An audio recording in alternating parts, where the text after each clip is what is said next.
కార్తీక వైభవాన్ని విన్నా, శివకేశవుల యొక్క వైభవాన్ని విన్నా, కార్తీక మాసం యొక్క మహాత్మ్యం గురించి తెలుసుకున్నా తత్కారణం చేత అనుకూల దాంపత్యం సిద్ధిస్తుంది అని చెప్తారు. ఒకటి బలిపాడ్యం, రెండవది మూడవది తిథులు సాంఘికమైన అనుబంధాలు, నాలుగవది పావుల సంబంధం, ఆరవది సుబ్రహ్మణ్య సంబంధం, ఎనిమిదో తిథి అష్టమి వస్తే శుక్లపక్షంలో గోపాష్టమి, కృష్ణపక్షంలో ద్వాదశి నాడు ప్రత్యేకంగా గోవత్స ద్వాదశి అంటారు. అష్టమి కాలభైరవాష్టమి. కార్తీక పౌర్ణమి నాడు జ్వాలాతోరణం చేస్తారు శివాలయాలలో. బాహ్యంలో దీపదానం చాలా గొప్పదైన తప్పకుండా చేయవలసిన దానం ఏది అంటే అన్నదానం.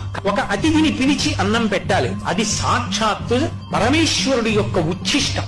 మనిషిని ఎన్ని రకాలుగానో అనుగ్రహించేటటువంటి విశేషాలన్నీ ఈ కార్తీక మాసంలోనే జరుగుతాయి. ఈ కార్తీక మాసాన్ని దుర్వినియోగం చేసుకోకూడదు.